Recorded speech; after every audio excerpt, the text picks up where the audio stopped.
Chester Gryski has built over 40 years a collection of Canadian private press and fine printing. In recent years, using that collection as a resource, he has written and spoken about this subject area and curated exhibitions of the work of Robert R. Reid and Glenn Goluska, two of Canada's most distinguished designers and fine printers. Welcome to the Biblio File. Welcome, Nigel. To your house. Yes. With the view of the lake. Yes, so it's actually Hay Bay, but yes. Let's talk about your early relationship with books. What happened? What happened? Okay. My parents sort of read newspapers, but not a lot of books. But I had an early sort of connection with the Hamilton Public Library and where I grew up, and would certainly spend the summers taking out as many books as I can. It was interesting because in those years there were bookmobiles going around, and the bookmobile stopped at our school. Served a larger area than our school, but that's where I first started taking out books, and then walked to what was then, I presume, still called the Kenilworth branch of the Hamilton Public Library. So that was sort of an early interest in reading. Yeah. I went to University of Toronto.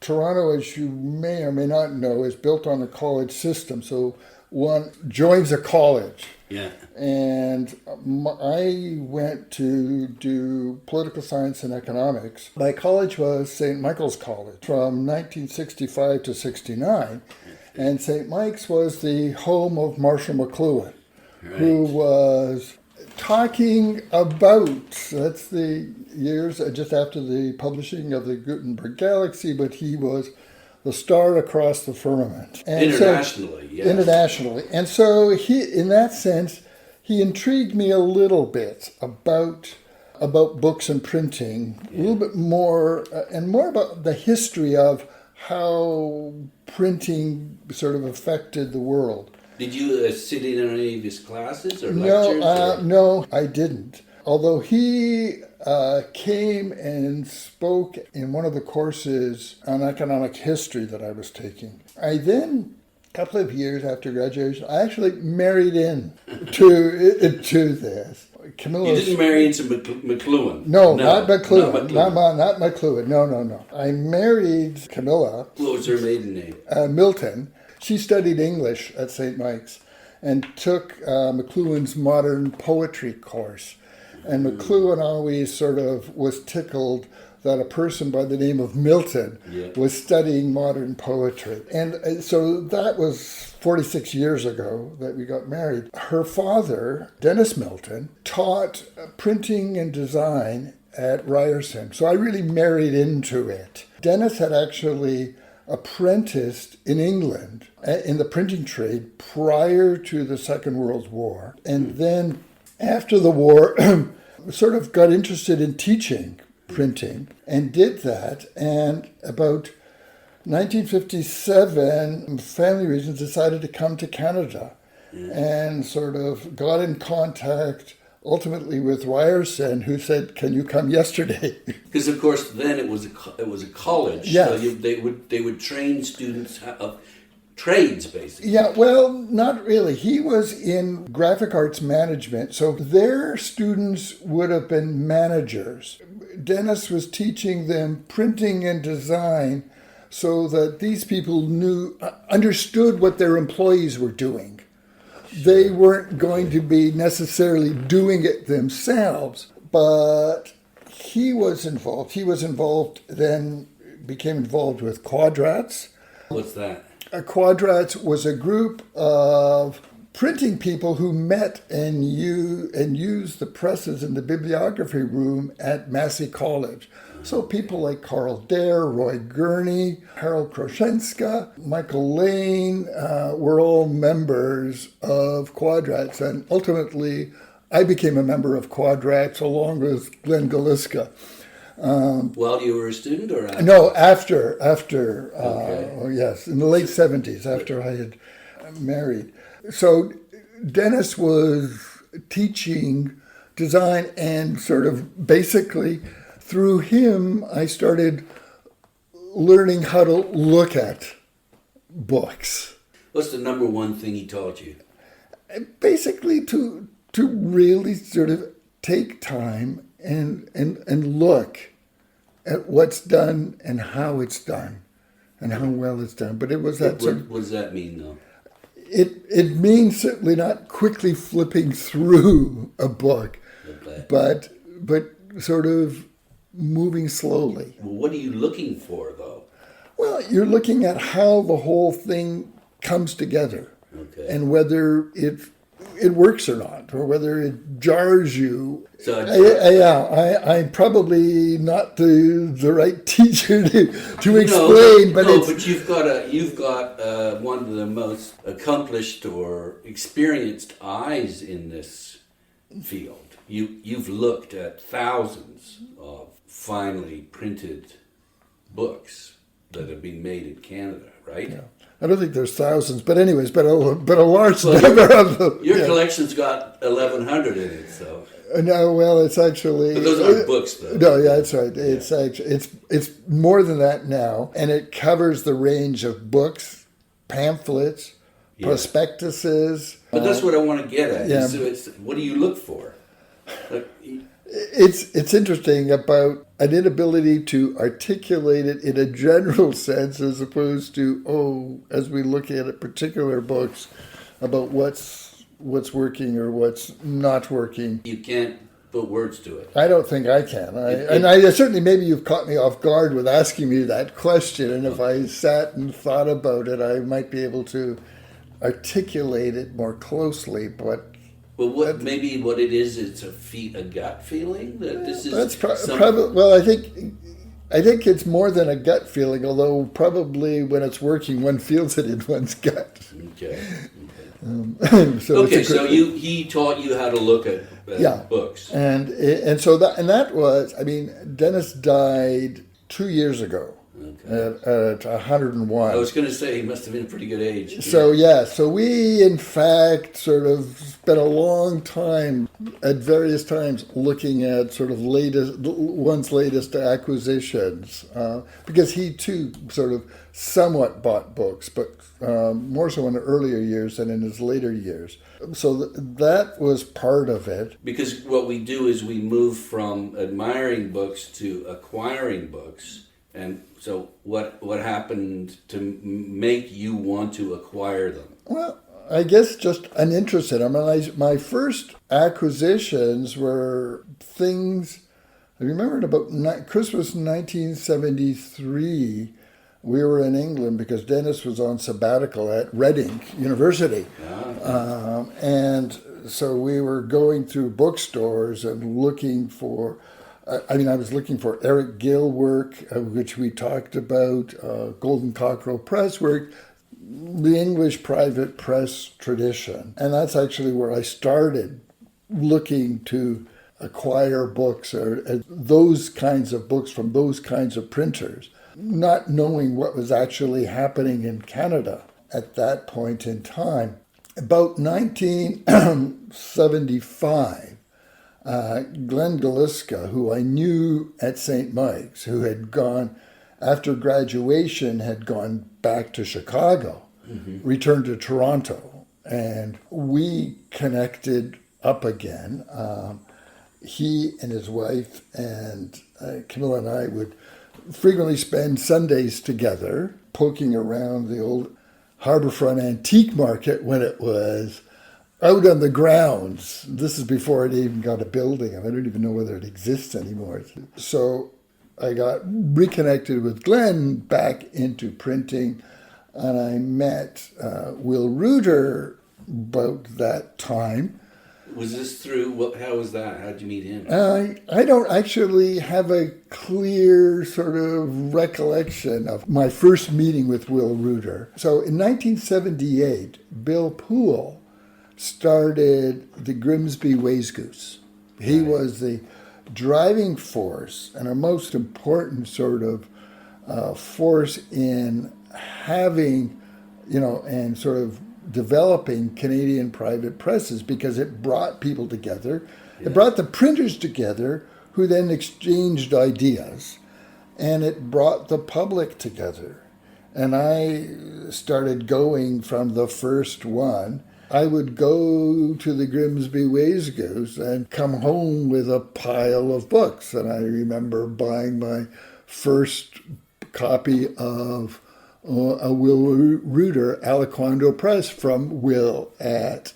Oh, he had a booth. A table. Yeah, everybody had tables around there. Glenn had a table. Jerry Brender of Brandis had a table. Margaret Lock hadn't come back to Canada as yet, so she wasn't there. And you know what? You can find all of these in those bound books that they put together. Yes, right? yes. The Wayzgoose Anthology. I have a complete set of the Wayzgoose Anthology.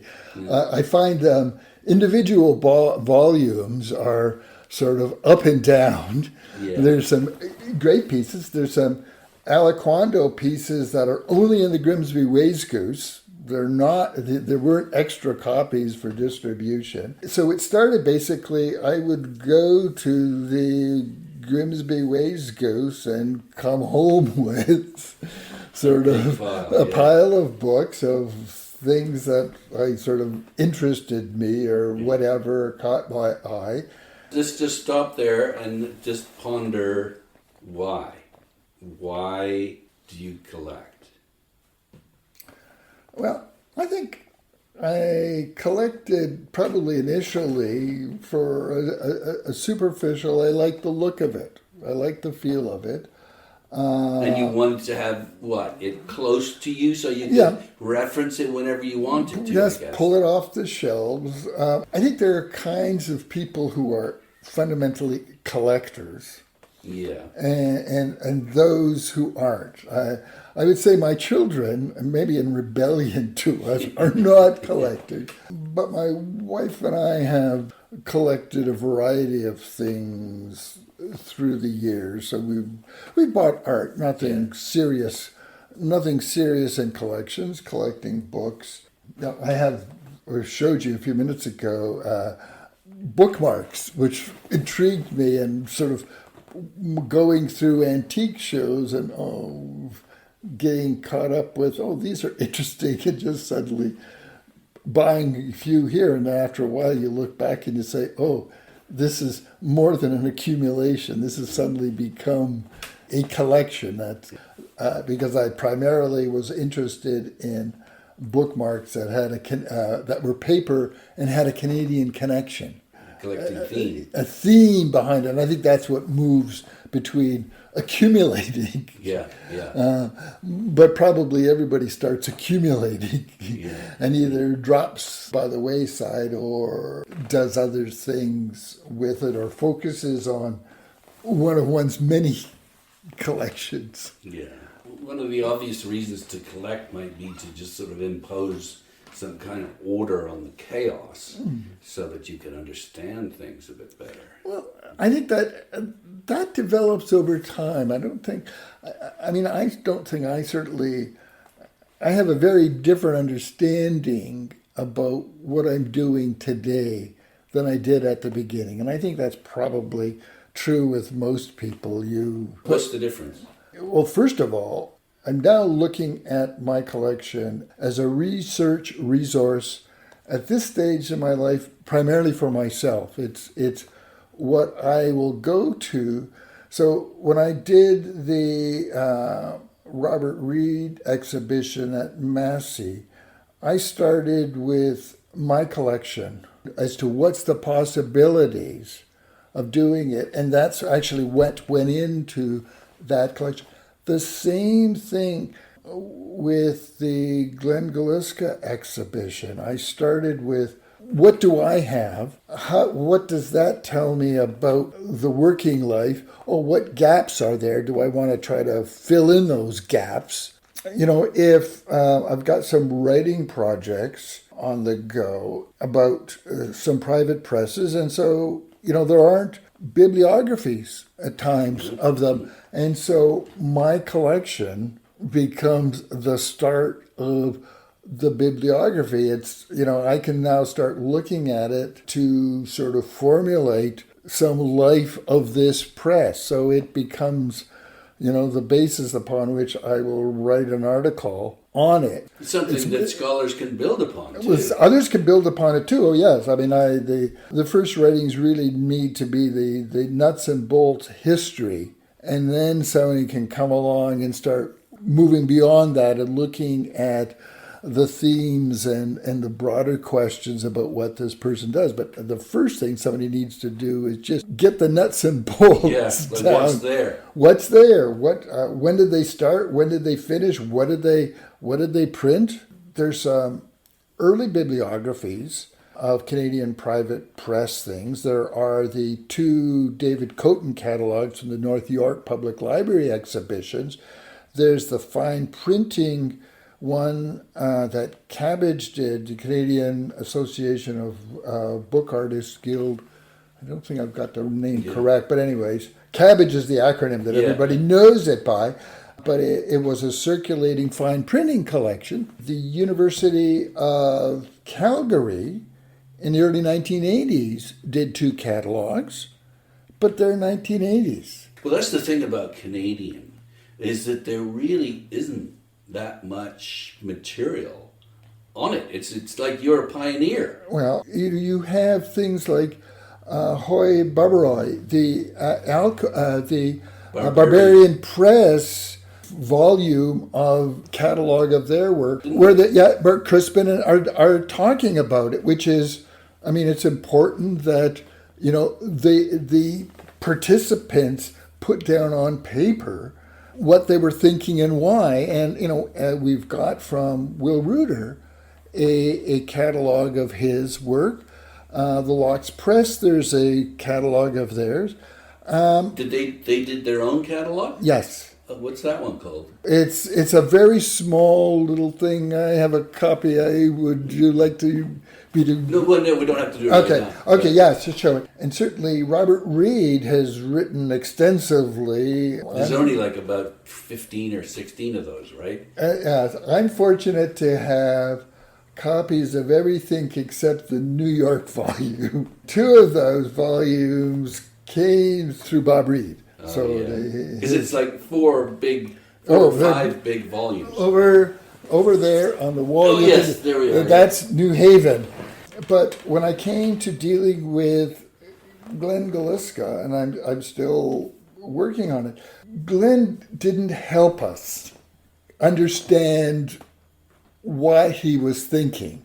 He did it, but he never sat down and wrote about why he was doing what he does. You look at the material, you look at the early Russian things and the Russian types, you see things like he's published the Liszewski's The Typography of Typography and Liszewski's Typographical Facts, and you look at his work and you see that, Glenn's work has a very modernist bent to it. That you look at his use of the diagonals in his design, in his printing, and you have to sort of draw out of his work without the benefit of him writing about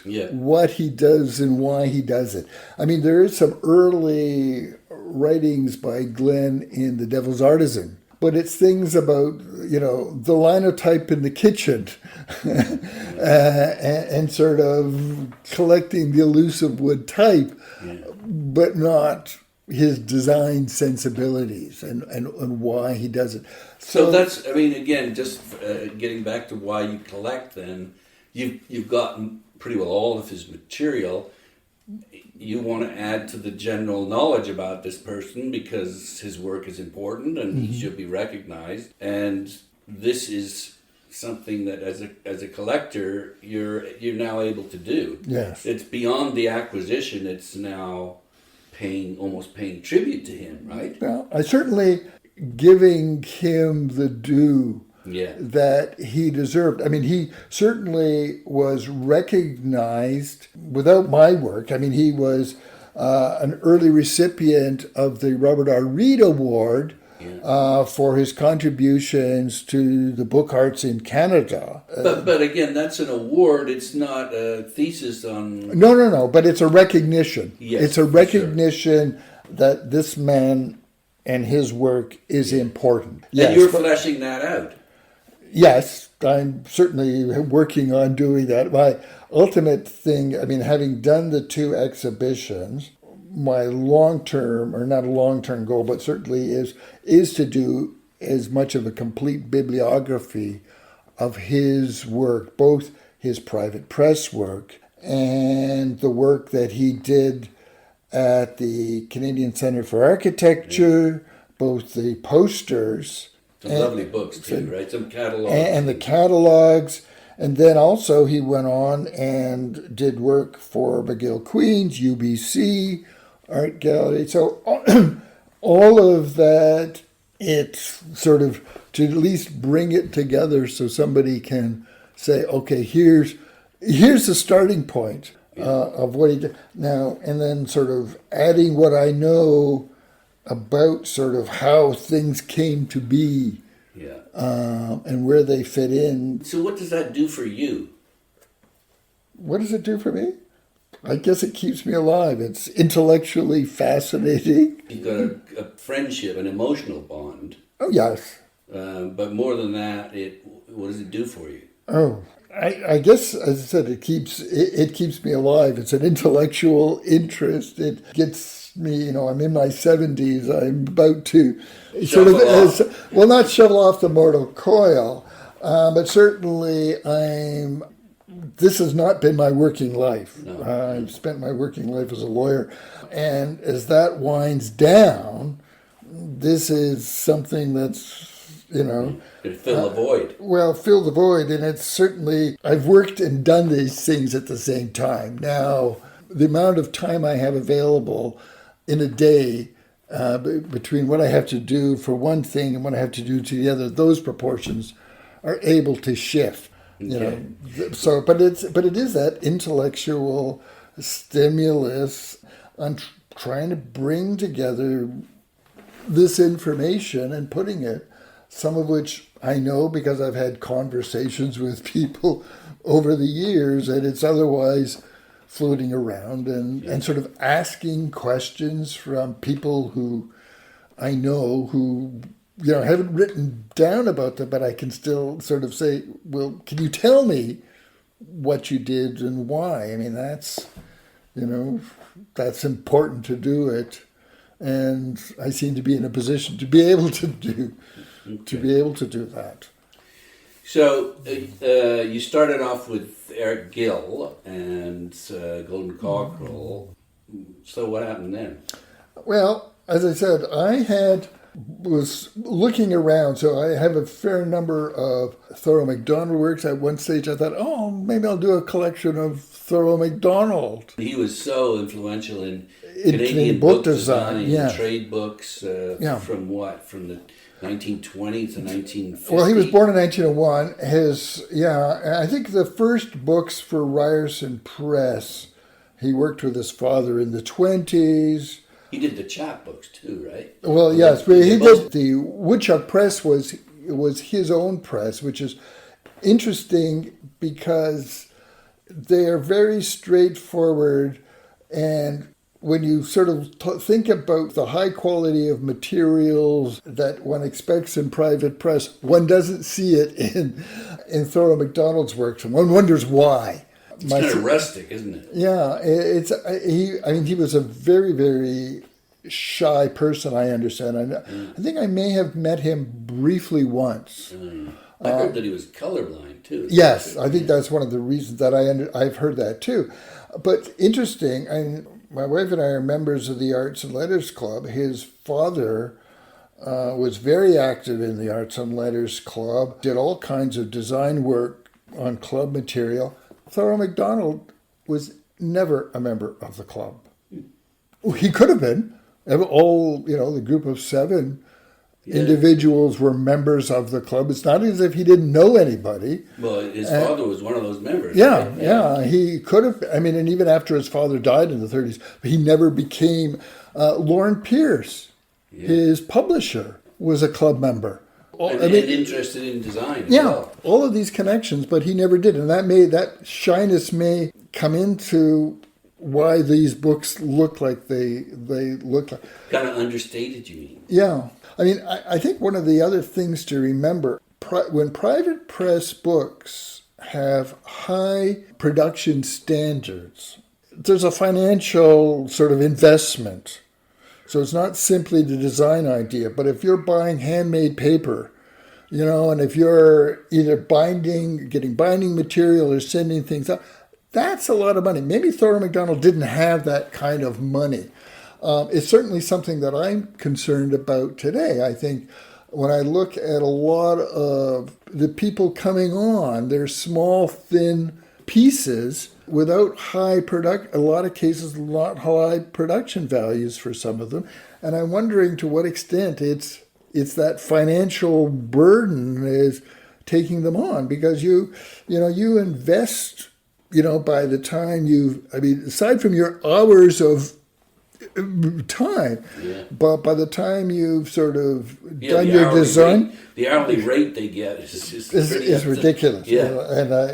And people like Will Reuter, I think Will Reuter probably, his books are horrendously inexpensive. If there's anybody who underprices his work, I think it's Will Reuter. There's a buying signal. Yeah, certainly. People like Barbarian, people like Roland Milroy, Heavenly Monkey, and others, Jason Dewinetz of Green Boathouse Press. They're high quality material, and the prices are matching that. But there's this upfront cost. Yeah, it's still good value for money. Yeah. But and of course there's the whole issue of getting printing presses, the cost of, where once they were being given away, the prices and type have sort of moved in a different direction. So there are sort of money constraints for the young ones coming forward. And that may have in fact reflected back as to what happened with Thorough MacDonald. So you were collecting his work. What happened? So what made you go from Gill and Cockrell to, did you move from them to Thoreau MacDonald? Well, I probably are doing it at the same time, a lot of them. And I would keep going annually to Wayzgoose, and then there was, in December of the year at the OCAD, would also have an equivalent, is the Ontario College of Art and Design, but they would have sort of a early winter Wayzgoose, where things were gone, and I would go there and buy, and that's certainly one of the people I found there, aside from the people I knew from Grimsby, was Pierre Filion, and from Les Éditions du Silence from Montreal, and his work, and I got the first pieces of his work there. So I would be going to these and buying without thought that I'm actually collecting these things. In about 2001, my older son moved to Victoria for work, and we were visiting him there, and I went sort of up the streets to the bookstores, and I ended up at I believe the bookstore was Michael Thompson, who had a bookstore there, and I said, would you have in private press things? And he brought out a number of books to show me, and then ultimately, and I said, do you have anything else? And then he brought out the Heavenly Monkey reissue of Couthen's Menagerie, and I had seen it on display in the Cabbage Fine Printing Exhibition, and always would want a copy, but never saw a copy offered. That was at the Fisher, was it? At Fisher, I had seen the exhibition, but it traveled, and there is a catalog of it. And that was in the mid-90s, right? This would have been, well, that exhibition traveled, I think, yes, in the 90s. I can actually look it up. It's on but anyway, having seen this, I said, I'll buy it. And then as I'm going back to our hotel, I realized that I had been buying all this Canadian private press for years. But the Couthan's Menagerie is a beautiful woodcuts of beautiful. It's linocuts. But the point is, it's stunningly attractive and striking. Lots of things about it. It was, of course, also this book that people knew about, but then had disappeared. So when was it actually printed? It was printed by Robert Reid, by the way. Yeah, in 1960. Okay. So actually, Reid was sort of the organizer, publisher of it. The print, it was a whole, if you read the colophon, and it's a really interesting colophon, it was a combination of Robert Reid, Couthan, George Couthan, who is a Czechoslovakian, who came to Vancouver, couldn't find work in the arts, and I think worked in the lumbering and sawmill, but did these. He had trained in Paris. But he did the text and these gorgeous colored lino cuts. The compositor was Gus Reuter, Will Reuter's father. And then it was actually printed by Ib Christensen. Who was a student of... No, he was a printer. He was a printer, and ultimately, when Robert moved from Vancouver to McGill, he got Christensen to come with him. So and do the Landy... do the Landy. Print that by hand. Yeah. Still, this is like... one of the monuments. Oh yes, there's no question about this. But it was also when I said the eureka moment, when I said, I've got this core.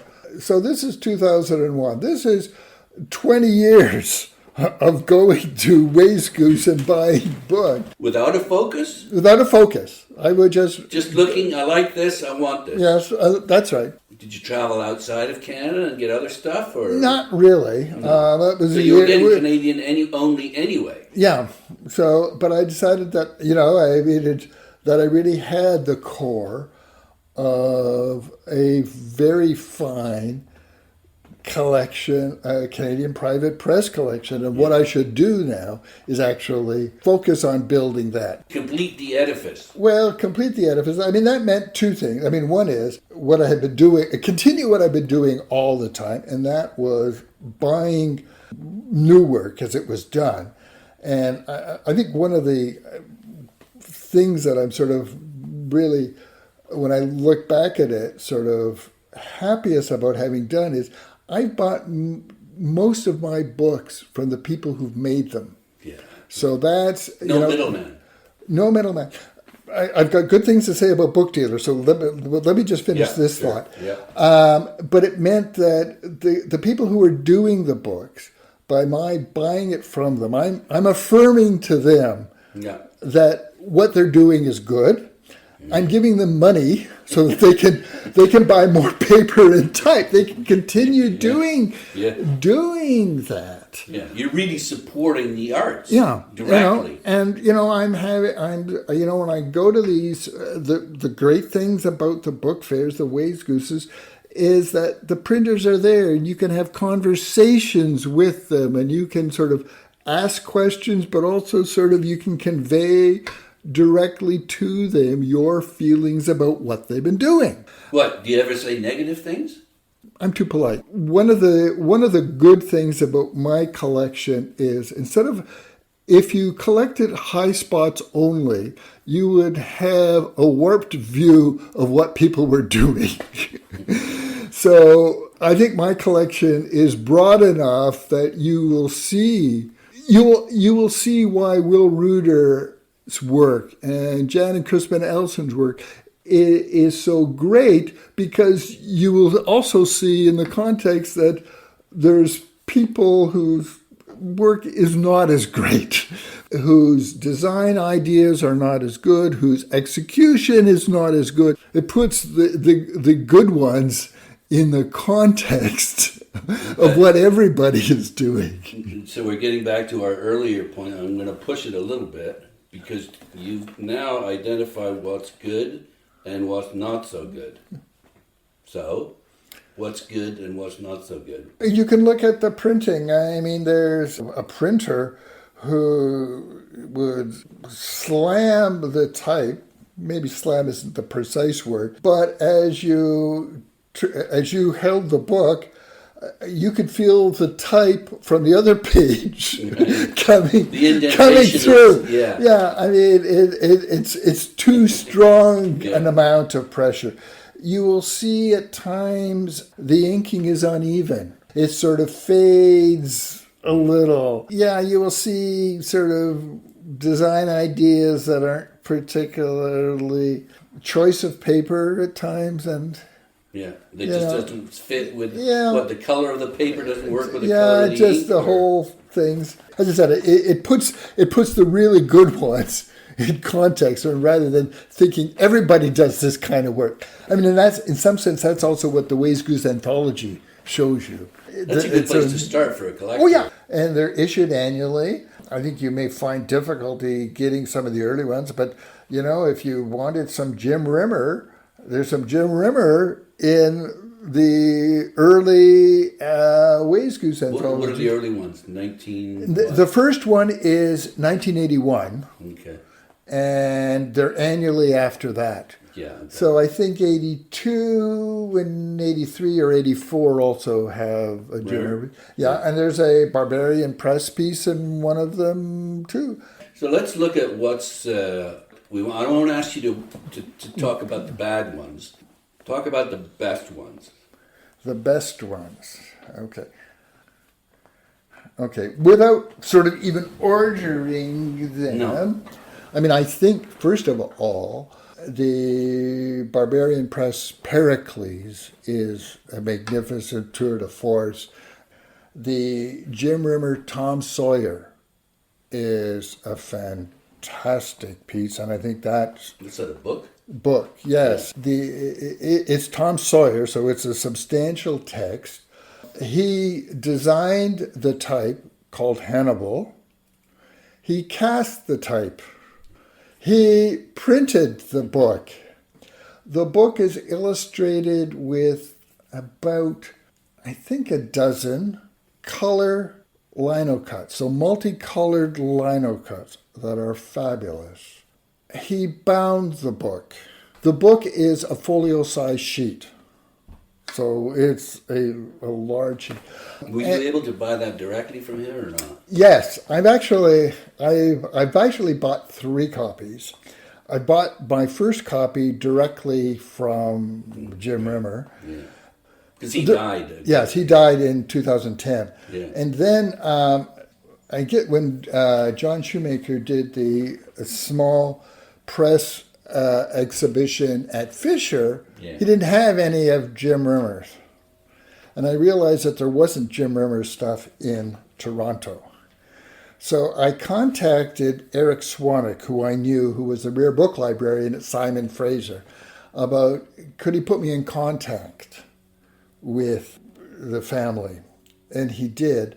I've had a long association with the Osborne collection of early children's books. I had actually decided that a copy of Tom Sawyer should be in the Osborne collection.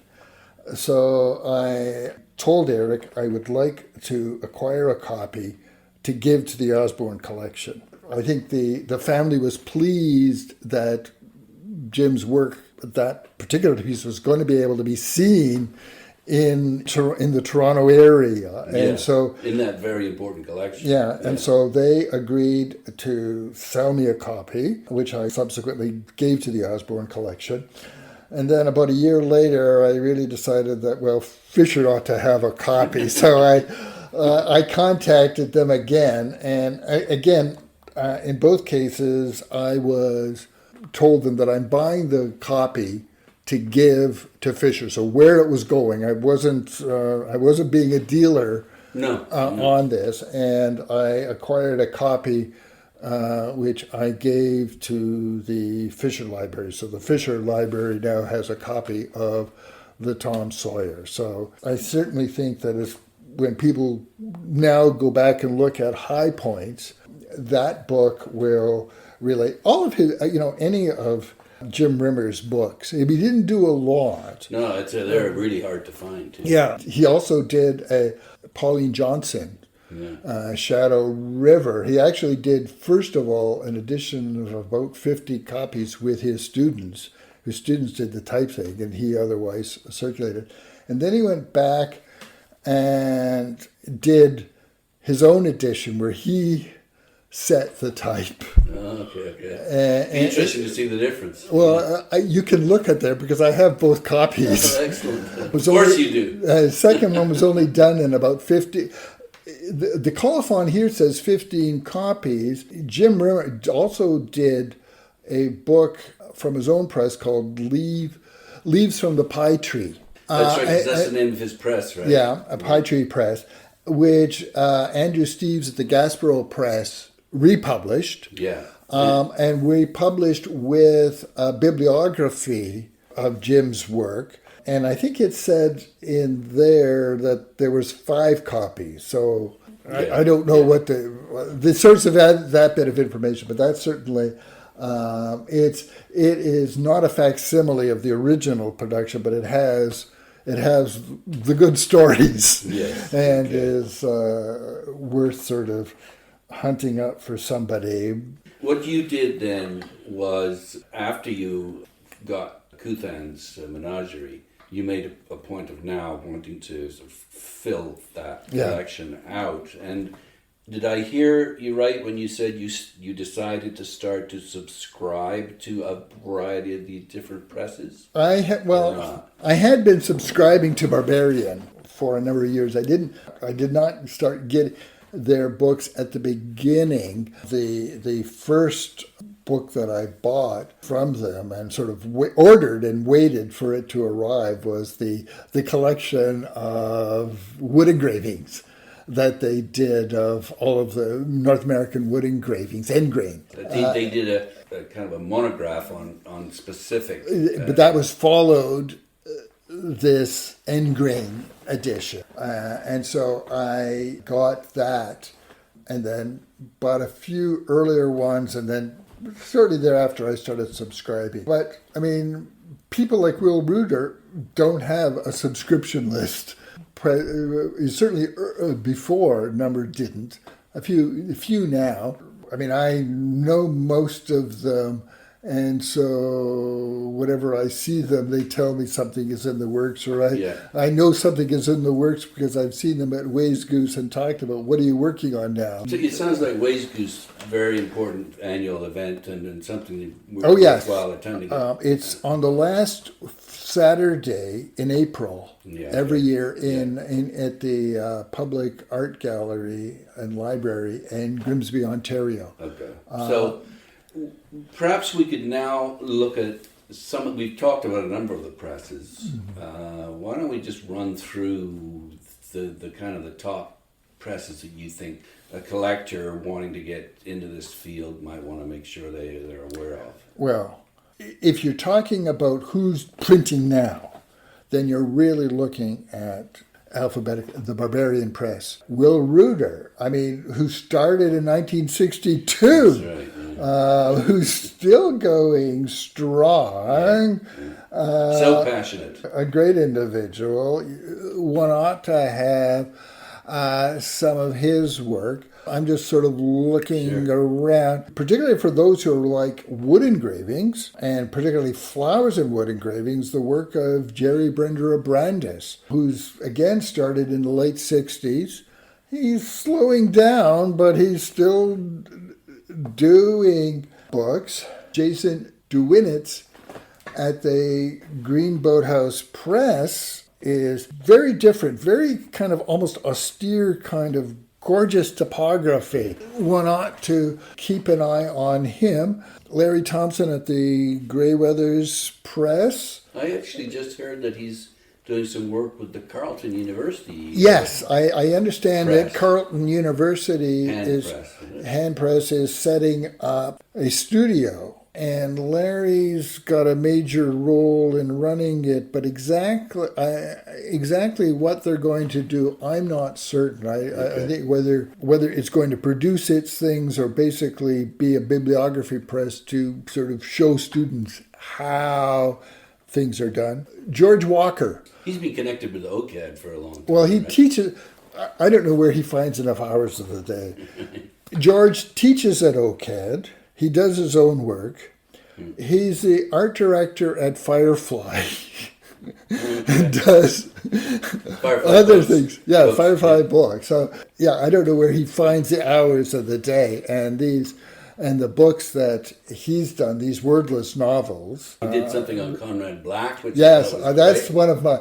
George has a real sense of humor. So all of the books have a limitation that's related to the subject matter. And so there's 80 copies of the Leonard Cohen biography because it was for Leonard Cohen's 80th birthday. That's wordless as well, is it? Yes. Yeah. And there's 13 copies of the Conrad Black because 13 was the number of boxes that Conrad was sort of videoed removing from his office. It's that kind of humor. To George's credit, he had approached Conrad about doing this book, and he did it with Conrad's blessing. It says something about Conrad too. Yes, it does. These are original stories that are told solely on wood engravings. There's no text, but the stories are original, except to the extent that they're biographies. And so the person's life is writ already, except that the emphasis is George's making. He's got a Hunting of the Snark that he's working on, which will be interesting to see. I've seen the preliminary sketches and some of the wood engravings for it, and a Mary Pickford book. And Tom Thompson. And Tom Thompson's what he's done already, and of course the book that he did on 9/11. Trade editions of these books have been done by Tim Inkster at the Porcupine's Quill. In terms of sizes, not terribly different from the sizes of the original. So tracking down George's books may not be easy, but tracking down the Porcupine's Quill's copy, in fact, some of the copies of them are relatively easy. And if somebody wants to get an introduction to George's work, that's a good place to start. The printing that Tim does is exquisite. Yeah, as well, I think Tim has certainly won a number of design awards through the years. I think he's won the most at the Alcuin. Well, I don't think anymore. I think at one point that was the right claim. Yes, that's right. He may be someone's caught up. Andrew Steves may have caught up, or who else? Who else might have?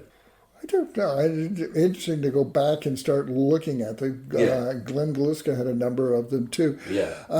Anyway, lots of lots of things. I mean, also a member of like Stan Bevington, also a member of the Order of Canada. And Elke, his wife, also a member of the Order of Canada. Because she's very much involved in the work. Other fine presses. I'm just trying to think of who's really... There's Heavenly Monkey. Right. I'm sorry.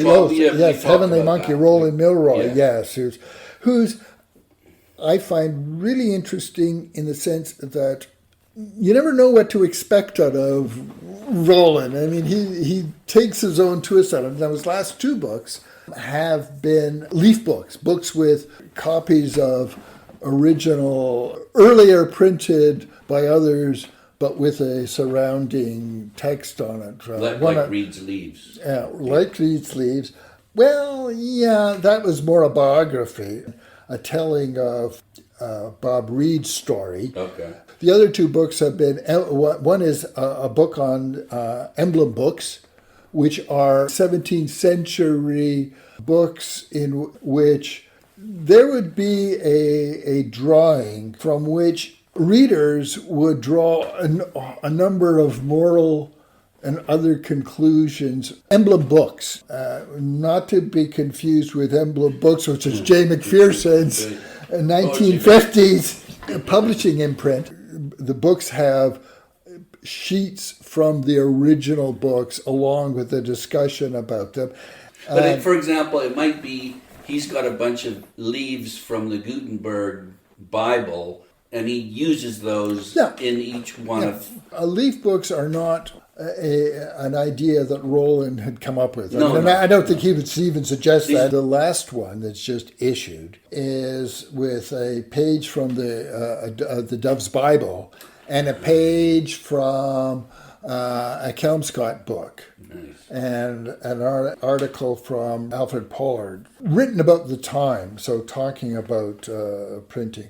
So those are the last two books, but he's done a whole range of books on printing, typefaces, paper, which are really quite interesting. But then he's done a whole number of them that are really off the beaten path. I don't have copies of them. I don't have everything he's done. I know Will Reuter is a huge fan. Yes. Don't want to forget Shanty Bay Press. No, Shanty Bay is Walter Brzezinski and his wife. Yes.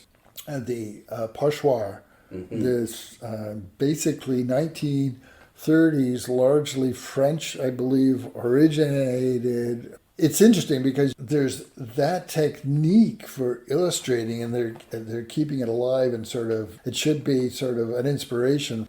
And you compare that with the colored lino box of Jim Rimmer, and you got these glorious colored illustrations, unlike the sort of traditional black and white wood engravings that you find in the Barbarian Press books, or you find sometimes in Aliquando Press, because Will does wood engraving, or you find in Jerry Brender of Brandis's work. I mean, there's a whole range of one who just wants to look at illustration. One could make a narrow look. Or, of course, there's also Georges Couthen did Aphrodite's Cup, which is the sole piece of erotica done by a Canadian private press. I just learned recently that Mel Hertig's press did a trade edition. Yes, they did a trade edition. Georges Couthen did, and again, it's wordless.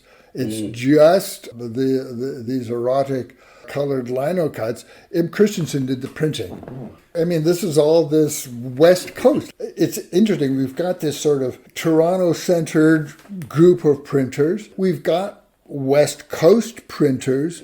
And then there's not a lot to be... There's one in Newfoundland that I'm not that familiar with. Maybe you are. This is Tara Bryant's Walking Bird Press. Yeah. And I think she studied in the States, moved to Newfoundland, and has then lived all her life and does interesting books.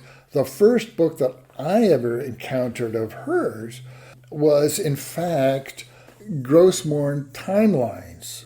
I encountered it. It's a long time, but ultimately we were looking at the work of an artist by the name of Anne Meredith Barry, who we knew, who had met in Toronto, who was working in Newfoundland, and who did a book with Tara Bryant. So I didn't come actually to Tara Bryant through the usual ways. Wonderful work, a recent work on the Great Wall. Great Wall of China? Yes. And she's also done a printing of a text by Crispin Elstead on Mark Rothko. It's actually poetry. It's not a... Yeah, it's Crispin's a poet. Yes, there's that. There's a small group called Running the Goats. That may not be the precise name, that are doing things, but I don't see much of it here.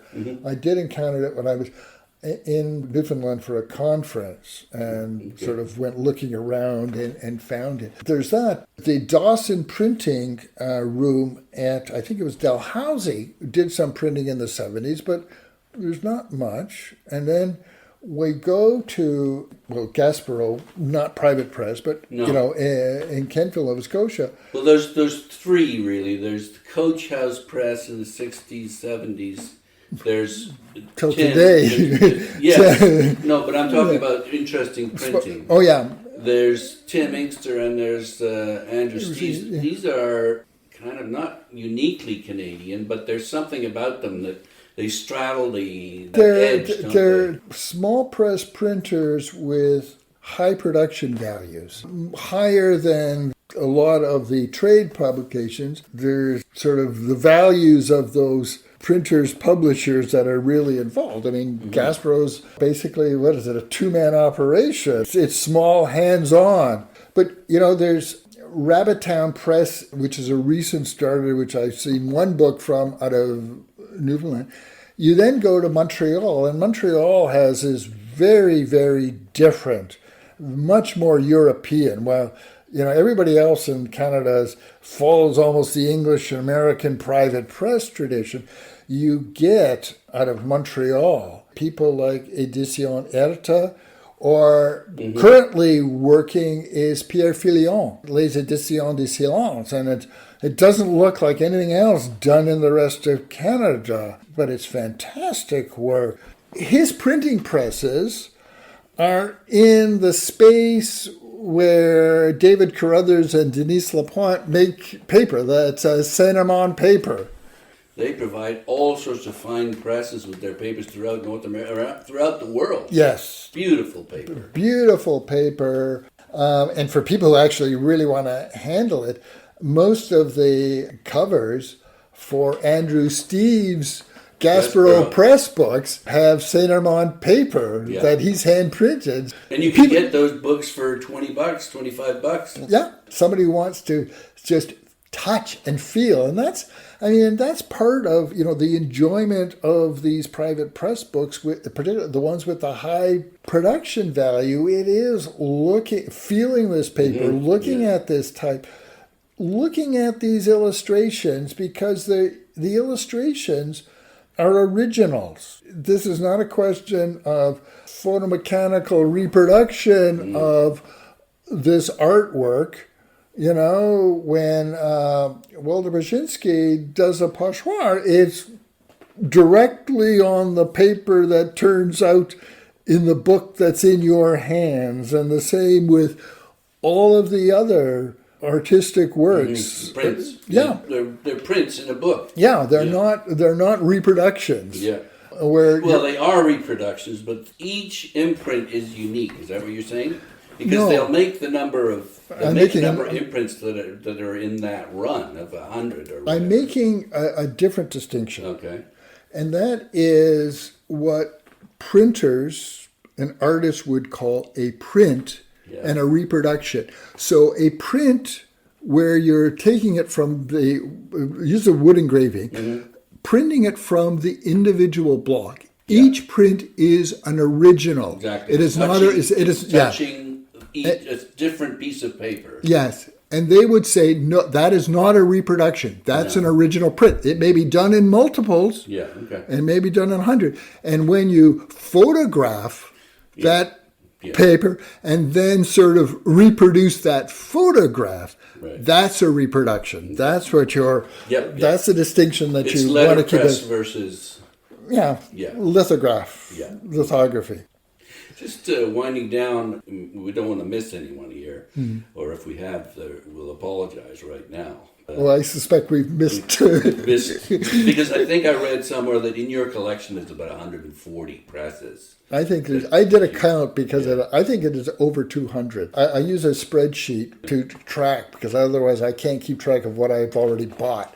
You don't carry that around in your head. I can't. No. But what do you do when you go to a fair? You've got I will either put it onto so I can pull it off of my phone, or I'll put it onto my tablet. I mean, I know the major stuff, but there's things that I forget. Yes. So I did a rough count of 200, but that's books. And that doesn't go into something like the Wayzgoose Anthology, where there are baby presses there that I don't have an individual item in the other database. So the numbers are probably quite large. Well, let's look at just quickly then. We start off with you mentioned the Golden Dog. Yes, Golden Dog. Yes. We don't have to talk about these, but there's Golden Dog, that was in the 30s. The 30s. Then there's Charles Bradbury, who did the one book in Vancouver, All Creatures Great and Small, 1930. Okay. There's Robert Reid that comes in late 40s. Yes, 1949. And that's, I mean, other than for the Charles Bradbury book, the Fraser Mines Vindicated is the first real substantial book, much more substantial than the Golden Dog press books, which is the other sort of, which is the first Canadian private press book. You usually hear Robert Reid because it's, you say it's a substantial book. The Golden Dog, they're more like pamphlets that have got a cover put on them. I think actually, if you were in the West Coast, people would immediately say Robert Reid. Yeah. I think around Toronto, I think till recent years, people would have said Golden Dog. Sure. Okay. I think people did, I mean, it's just all the facts weren't clearly out in front of people. But yes. Okay. We'll leave that up to... to debate, yes. East-West you know, there's Dreadnought. Goluska, right? No. Oh, I'm thinking of Dromedary. Yes, in Premier Dromedary is Glenn's private press, and then he did work for other presses under the Nightshade Press, and that was because Will Reuter said that morally you should not be using your private press for doing things for money. So Glenn came up with the Nightshade Press. Dreadnought, they were friends. Glenn knew Robert MacDonald, Deborah Barnett, who's now the printer at St. Michael's College. They now have an printing house. In the University of Calgary catalog, it lists under Dreadnought Glenn as being part of Dreadnought, and I always wondered. I think that's why I thought that. Yeah, well, actually, I finally found the answer. Okay. I was looking at Glenn's archives in Montreal a couple of weeks ago, where are those? They're with his widow. Okay. And I came across an article written by Greg Gatenby about Dreadnought, and there's a picture of Glenn with the other Dreadnought people. Greg Gatenby is listing Glenn as being a member of Dreadnought. I think the error stems from that article, because the people I've spoken to at Dreadnought, and I certainly, in looking at Glenn's things, have not found anything that was issued under Dreadnought's name that had Glenn's involvement in it. Glenn lived, when he came to Toronto, at 46 Harbord Street, which is 3 houses west of Huron. Will Reuter was on Markham Street, 2 blocks west and a bit down. You went up Huron Street, a long block past what's the Robarts Library, and that's Sussex Street, where Dreadnought was. And you go a little bit farther up that block, and you come to Coach House Press in Stan Bevington.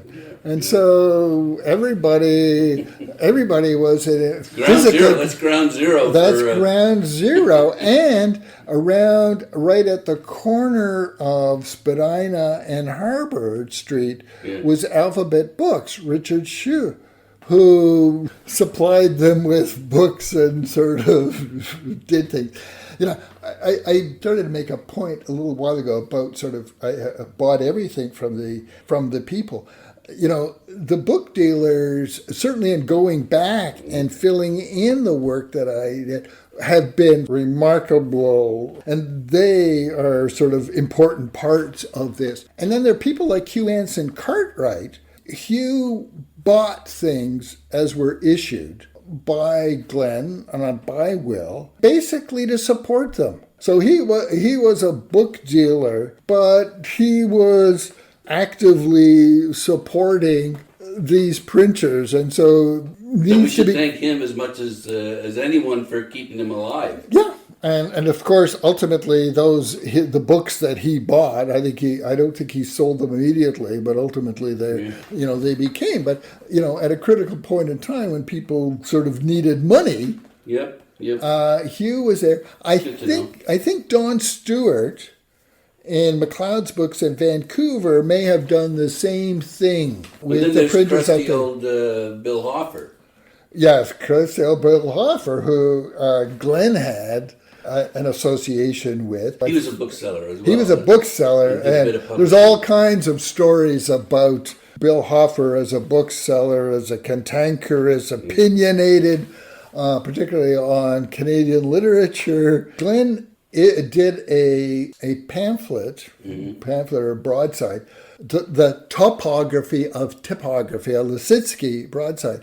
That's part of the Tank subscription series. One of the things about that is, and I looking through Glenn's archives, I finally put it together because it says printed in 1983. And I thought, well, no, but it comes out in 87, and it's not like the one that Glenn issued under Imprimerie Dromadaire is a single sheet, folded. And this is two separate sheets in a folder.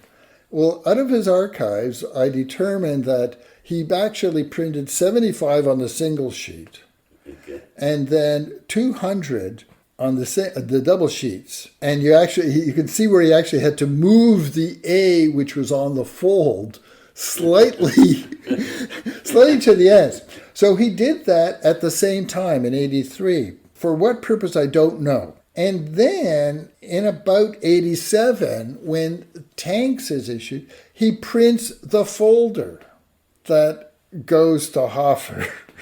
So it took a while to finally sort of, and there's actually another piece that he did that's in that Tanks, Countess Wielpolska. So Tanks was a magazine, I thought it was. Tanks, well, the subscription series, there are a series of books of various kinds. I'm just trying to remember the names of the other authors. It's all right. No okay. But he also, for Hoffer, 10 poems by Norm Seibel. Yeah. And that's what's, if you look at the error note in that, so that's the humor in the errata slip is pure Glenn, pure. For the benefit of people who don't have a copy in front of them, the order of the poems and the order of the table of the poems in the table of contents differ. and the errata slip in Glenn's tongue-in-cheek way explains the printer's reaction to having come across this error. Who have we not touched on? There's Gauntlet Press. Yes. Richard Outram and Barbara Howard. Gorgeous stuff. Really the most interesting private press because nothing was sold. These were all gifts, were they? They were gifts to their friends, even the books. They ultimately, if there was a couple left over, I think Hugh Anson Cartwright had them for sale, but only afterwards. And they would issue at Christmas, Valentine's Day, maybe another time of the year, New Year's, and they turned up in the mail. That's why they probably will be the most difficult of anybody to find because the people they went to were personal friends. They're the last. They didn't want to get rid of them either. They're the last things that, if you're, when you're house cleaning and downsizing and getting rid of things, these items with this personal connection are probably the last things that people will part with. And of course, they're broadsides on very delicate Japanese paper. They're fragile. If somebody wants to see what they look like, Memorial University has a website on Gauntlet Press. So if you go there, you could at least see electronic versions of it. But again, it's nothing like looking at them in the flesh, yes. Yeah. And their books, they only did 4 books in the 70s. And those things are first editions of Richard's poetry. Which again were in trade editions. I know Tim Inkster did. Yes, Tim Inkster did them. And well, there's an Alan Fleming one on the Tortoise Press, 8 poems. Okay. Alan Fleming was their best man at their wedding. And he had his own private press. Yes. Well, he didn't do much in his own private press, but that was one of the things. Yeah. And then, and Macmillan, and I think there's an English publisher did one, and then Hugh Anson Cartwright published one, and then Tim Inkster did a number of them. Richard's, been long considered one of the underrated poets in this country, and people like Alberto Mangel has, and others have spoken incredibly about his poetry. There's an interesting book by Gasparo. Peter Sanger was the author on the poetry of Richard Outram. Sanger was a friend of Outram, but it also has reproductions of many of the broadsides in color. That's good to know. Very fragile Japanese paper dust jacket, very susceptible to fading in the light. But yes, I don't know what the number they did is, but that's certainly Gasparo did. Yeah, it's certainly an interesting piece to see. So, and own. Yeah. Even more interesting. Yeah. Well, I think unless there's something else that's a kind of gaping hole that we you can talk about, and one of the other things is to looking at sort of bindings, the Roger Ascham Press, and the meticulous printing by George McDonough, no illustrations, gorgeous paper, and a number of the copies would have been bound in a batik, and the batiks are unique to the copy. They were done by Muriel McDonough, his wife. That's the Roger Ascham Press. Ascham Press, and there's also the Heinrich Heine Press. Peter Dorn, who was the designer. He originally came to Canada after the war. He was instrumental in founding, with John Robert Colombo and another of others, the wrong font and keeping it alive. Yeah. Which is again a series of 8 or 9 years they did. Yeah, Guild of Hand. It was just sort of the envelope upon which a group of individual printers came together, and that's how they circulated. In some sense, it's like the Wayzgoose Anthology, except for none of them are bound, except for the one. The one on Carl Dare. And about commemoration of his life, because he died suddenly, right? That's sort of important part of sort of early private press printing. And then, of course, in the 60s. Yeah, and Peter Dorn did a number. The legends that he did with Ababayevsky's work, those are fabulous, but books that wouldn't be done today. And wouldn't be done today because Bayevsky's color block prints are using Aboriginal themes. And so it would get into this whole issue of whether, Bayevsky has appropriation has overstepped the line. Yeah. Although when it was done in the 60s, it was done with the best of intentions and the best of supporting these people. It wasn't bringing attention. But that's the nature of that work. We could go on forever, but we can't. So you should come back some other time. We can. What we can do is circle our wagons or whatever the term might be. See what we've covered. See what we haven't covered, and revisit this. But for now, I'd like to thank you very much for sharing your knowledge and enthusiasm. It's been a great conversation. It's been a great pleasure having this conversation with you, Nigel. You have been speaking with Chester Gryski, who is a collector, a renowned collector of Canadian private press and fine printing, and who has curated exhibitions of the work of Robert R. Reid and Glenn Goluska, two of Canada's most distinguished designers and fine printers. What are you working on now? What am I working on now? Well, I'm working on, with others, a Canadian typography website that Rod MacDonald, the noted type designer, is spearheading. The idea is that it would go live, I think, next year in 2020. And I'm working on one segment, the Canadian Private Press segment, along with Crispin Elstead and Jason Dewinetz. So that's a major thing. I've got a couple of other writing projects that need to be farther along than they are. We see those in the Devil's Artisan. Yes, the Devil's Artisan, Amphora. There's an article coming out in Amphora, which is the Alcuin Society Journal, yeah, on sort of doing the Goluska exhibition and the history of that. We look forward to that then. Thanks very much for your time. You're welcome.